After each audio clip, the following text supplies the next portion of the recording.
അങ്ങനെ ഏകദേശം ഒരു വർഷത്തിന് ശേഷം ഒരു DQ ചിത്രം തിയേറ്ററുകളിലേക്ക് എത്തുകയാണ്. കാന്ത നാളെ തിയേറ്ററുകളിലെത്തുമ്പോൾ ചിത്രത്തിന്റെ പ്രീമിയർ പെയ്ഡ് ഷോകൾ ഇന്നലെ നടന്നിരുന്നു.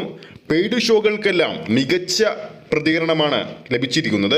ഇന്നലെ കഴിഞ്ഞ പ്രീമിയർ ഷോയിൽ നിന്ന് ലഭിക്കുന്ന വിവരങ്ങളുടെ അടിസ്ഥാനത്തിൽ ചിത്രത്തിന് മികച്ച പ്രതികരണമാണ് എല്ലായിടത്തു നിന്നും ലഭിച്ചിരിക്കുന്നത്.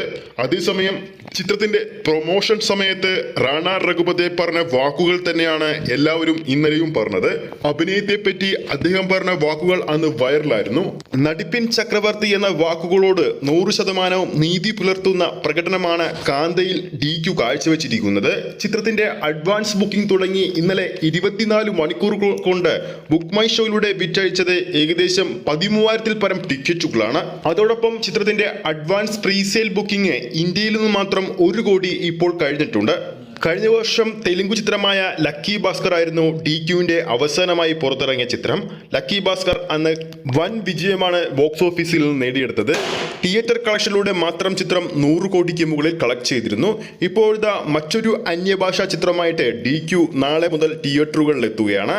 ഈ ചിത്രത്തിനും മികച്ചൊരു അഭിപ്രായം നാളത്തോടെ നേടാൻ സാധിച്ചാൽ വീണ്ടും ഒരു 100 കോടി അന്യഭാഷാ സിനിമയിൽ നിന്നും നേടുന്ന നടനായിട്ട് വീണ്ടും DQ തന്നെ മാറും. ഇതിനു മുമ്പ് DQ തന്നെയായിരുന്നു ഈ ഒരു നേട്ടം കൈവരിച്ച ഏക മലയാള നടൻ. അതോടൊപ്പം ചിത്രത്തെ സംബന്ധിച്ച് മറ്റൊരു അപ്ഡേറ്റ് പുറത്തുവിടുമ്പോൾ ഇന്ന് കളങ്കാവലിന്റെ ഒഫീഷ്യൽ ട്രെയിലർ 6 മണിക്ക് പുറത്തു വരുന്നതോടുകൂടി തന്നെ നാളത്തോടെ ചിത്രത്തിന്റെ ഒഫീഷ്യൽ ട്രെയിലർ തിയേറ്ററുകളിലും പ്രദർശിപ്പിച്ചു തുടങ്ങും. അത് കാന്ത സിനിമയുടെ ഒപ്പം തന്നെ ആയിരിക്കുമെന്ന് നേരത്തെ തന്നെ നമുക്ക് റിപ്പോർട്ടുകൾ ലഭിച്ചിരുന്നു.